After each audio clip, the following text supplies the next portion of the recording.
When Sandra Musakasa visits her hometown, Zimbabwe's second city, there are no childhood or college friends left for her to catch up with. They have all fled in search of jobs, an elusive pursuit in a country where up to 90% of young people are unemployed. If I go to Bulawayo, I can't even find one friend I grew up beside or went to school with. Most people are going out to South Africa, she says with a shrug. Being young and employed in Zimbabwe makes her a member of a tiny elite. At 29, she is part of a frustrated generation, born, raised and educated under the presidency of Robert Mugabe. They make up a majority of Zimbabweans, with around 3/4 of the population under 35 years old today, and have borne the worst brunt of years of economic mismanagement. Mugabe has normalized the abnormal, said Moses Chibaya, 32, an activist and writer in Harare who said most of his friends and classmates have failed to find jobs. Every day they wake up and don't know what they are going to do. And that's one thing I'm waiting for after the coup, for Mugabe to experience the same, to wake up in the morning and not know what he will do. Millions of high school and university graduates produced by one of Africa's best education systems have sought work abroad as industry collapsed and inflation skyrocketed. Others struggle to make ends meet with menial or manual piecemeal labor that makes no use of their skills. The unexpected ousting of a man whose rule seemed like it would never end has brought the first glimpse of hope in years to many of them. Zimbabweans now need change through whatever means, said Succeed, who won a first-class degree from Midlands University in 2014 but has been unemployed ever since. They have been long despairing years of wasted talent, lost time and resources which my parents spent to finance my education, and he is clear where the blame lies. We are victims of our government, which personally I think is empty, exhausted and clueless.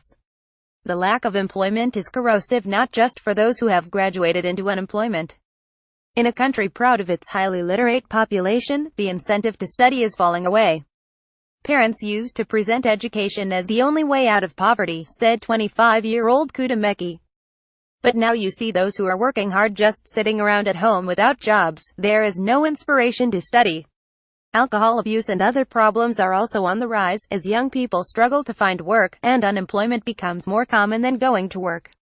For years Mugabe's iron grip on the country had also turned young people away from elections, said Chibaya, who was organizing a barbecue voter registration party for 5,000 young people in Harare on Thursday.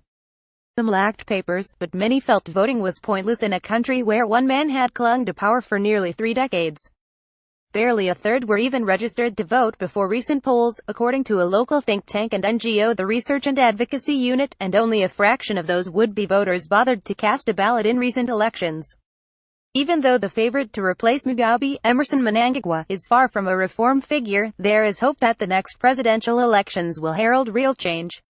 18-year-old high school student Philip said the coup convinced him to register for the elections, which must be held by the middle of next year, but could be called sooner.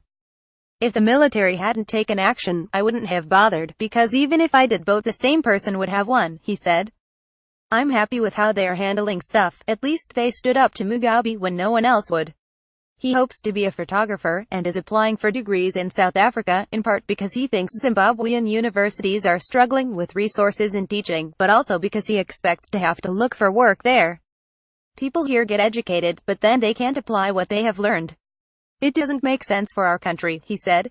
I just hope that things will get better now. A revival in the once powerful economy would also benefit young people who never made it to university, like 24-year-old Dukudzwa, who does construction jobs when he can find them, for $5 or $10 a day. Often he whacks up to 10 miles to work and back, to save $1 on the bus fare.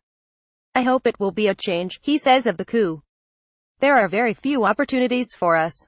Timeline: the 6th of November 2017, Robert Mugabe fires his powerful vice-president, Emmerson Mnangagwa, clearing the way for his wife, Grace, to succeed him as leader of Zimbabwe.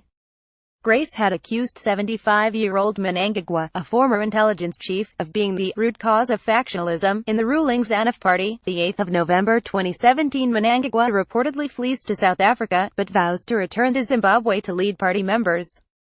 The party is not personal property for you and your wife to do as you please, Mnangagwa tells Mugabe in an angry 5-page statement.